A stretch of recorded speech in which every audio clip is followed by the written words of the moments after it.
আমার সন্তানকে সাজিয়ে দাও, আমার মালিকে হুকুম করেছে আমার মালিকের দাওয়াতে যাব, আমি আমার মালিকের দাওয়াতে যাব, আমার সন্তান ইসমাইলকে সাজিয়ে দাও।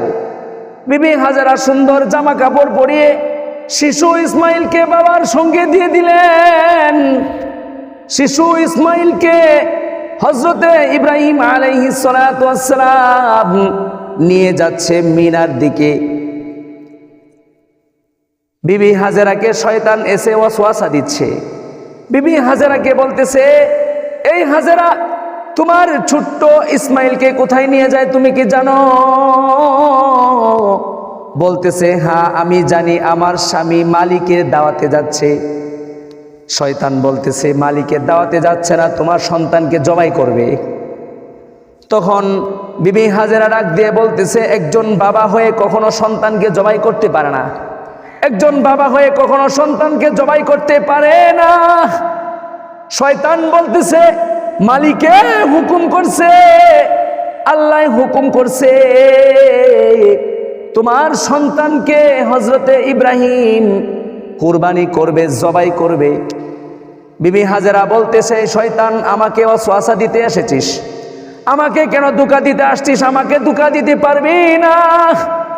আমাকে যদি আল্লাহ তাআলা যদি আরো ইসমাইল দান করে, আমি আল্লাহর জন্য উৎসর্গ করতে রাজি আছি। আমি আল্লাহর জন্য আমার সন্তানকে উৎসর্গ করে দিব। সুবহানাল্লাহ, আমার সন্তানকে আমি আল্লাহর জন্য উৎসর্গ করে দিব। আমার সন্তান মালিকের দাওয়াতে যাচ্ছে। শয়তান এখানে বিবি হাজেরার কাছে আশ্রয় পাইল না। আশ্রয় না পাইয়া ছোট্ট শিশু ইসমাইলের কাছে গেল। ইসমাইলকে বলতেছে, হে ইসমাইল, তুমি কোথায় যাচ্ছ তোমার বাবার সঙ্গে? তোমাকে কিন্তু তোমার বাবা জবাই করে ফেলবে। তখন হযরতে ইব্রাহিম আলাইহিস সালাতু ওয়াস সালাম এই সংবাদটা শোনার পরে বাবা সন্তান দুইজনেই পাথর নিক্ষেপ করলেন। সুবহানাল্লাহ, বাবা সন্তান দুইজনেই পাথর নিক্ষেপ করলেন। পাথর নিক্ষেপ করার পরে শয়তান সেখানেও আশ্রয় পাইল না। সন্তান বাবাকে আরজি করতেছে, বাবা সন্তানকে বলতেছে, এই বাবা, তোমাকে আমি আল্লাহর জন্য, আল্লাহ আমাকে স্বপ্নে দেখাইছেন, আল্লাহ আমাকে হুকুম করেছেন আমার প্রিয় বস্তু জবাই করার জন্যে। আমি স্বপ্নে দেখতেছি আমার প্রিয় সন্তান হযরতে ইসমাইলকে জবাই করতেছি, আমার সন্তান ইসমাইলকে জবাই করতেছি।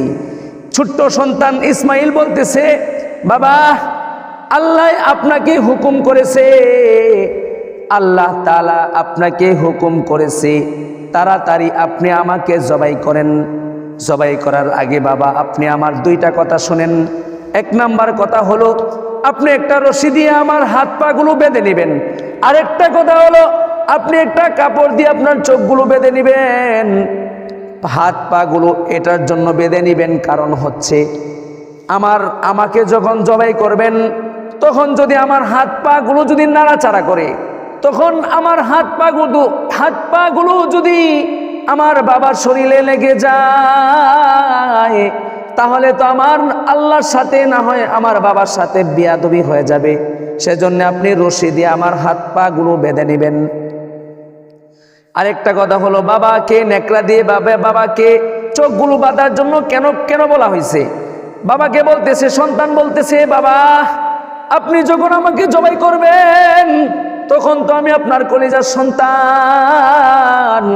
আপনি যদি আমাকে জবাই করেন, তাহলে তো আপনি আমার প্রতি দয়া লাগতে পারে, আপনি আমার প্রতি মায়া লাগতে পারে। যদি আমার প্রতি আপনার মায়া লাগে, তাহলে তো আপনি সন্তানকে জবাই করতে পারবেন না। সেজন্য আপনার চোখগুলো বেঁধে নেবেন। সুবহানাল্লাহ, এই ছোট্ট একটা শিশুর দিলে তো আল্লাহর প্রেম, আল্লাহর ভালোবাসা।